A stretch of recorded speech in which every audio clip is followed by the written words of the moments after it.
Once again, you're welcome, and I'm sure we're getting blessed. Amen.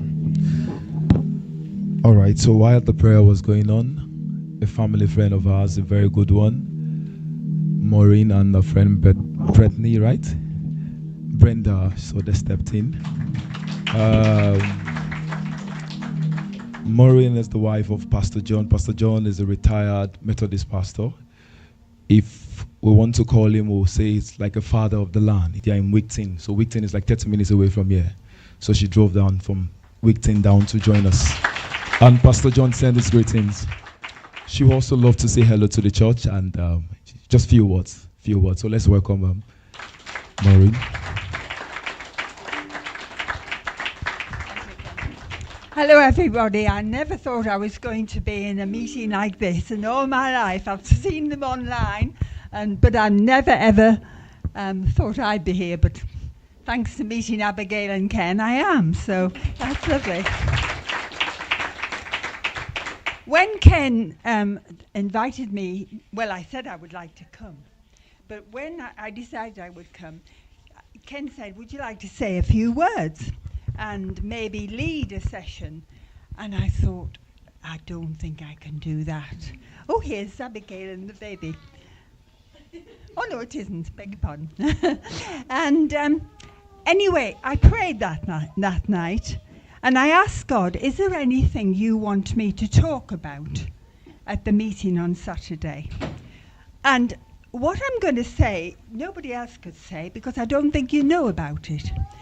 I want to tell you about the history of Carlisle, because we are a place right at the top of the British Isles, of Britain. We've been on the borders of Scotland, and it's a unique place. Nowhere else is like it. And I'd like to tell you a little bit about it. The first thing I can tell you is that Carlisle is at the end of the Roman wall. Have you heard about the Roman wall? They came and built a wall from the east coast right over to the west coast. And we thought that Carlisle just had a very small, what they call a fort here. But it's now turned out that it was actually a huge one. It was very big. And that it shows signs of the emperor, of the Roman Empire, actually being here at one time. And they've been doing a lot of excavations, and the results are in Tully House Museum if anyone lives here and would like to look at them.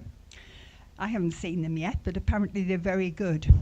So the history of this place goes back to Roman times.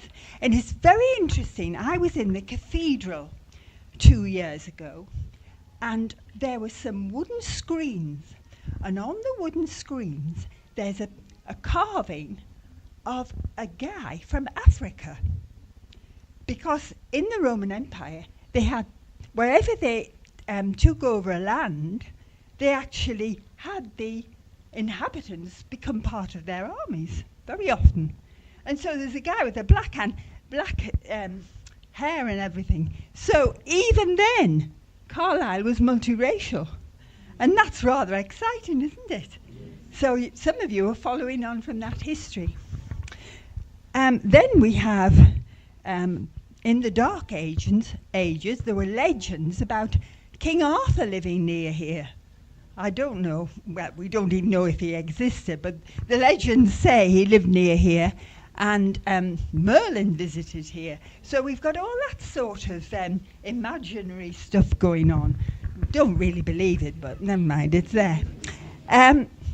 But the important thing about this area is that it's an area that's been claimed by Scotland and England. And all through the years, there's been fighting going on here, and the Scots have taken it, the English have claimed it back again, the Scots have taken it, the English have claimed it back again. And so the people here are used to warfare. And I think that's significant. And my friend Brenda is very good at praying into these situations. I wasn't brought up like that. But I'm sure there's something there that you could pray about. I think it's important because these things remain in the land, don't they? And they affect the people. And the people in Carlisle are tough. I don't know if any of you know them well enough, but they're independent. They look after themselves and they don't care if we rule from London. So what? It's only London. You know, it's a long way away. It's not important. And they're really independent people. They're self-reliant people. And I think that's very important.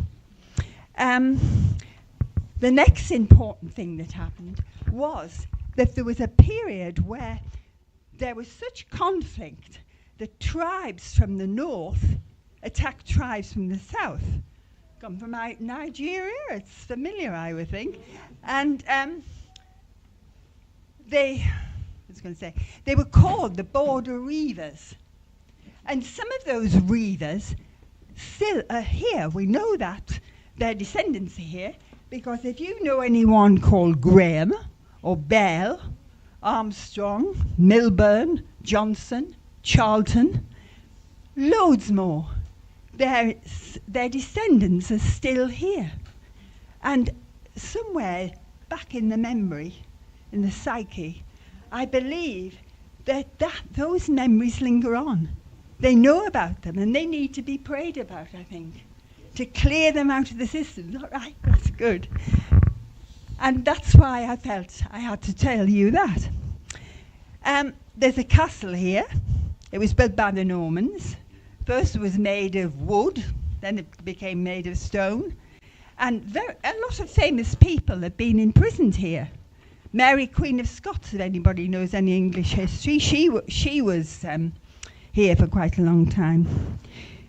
So, well, that's all I want to say, really. I just wanted to tell you about what had happened here and how the people must have been affected. And I really think we should be praying about that if we want to save Carlisle.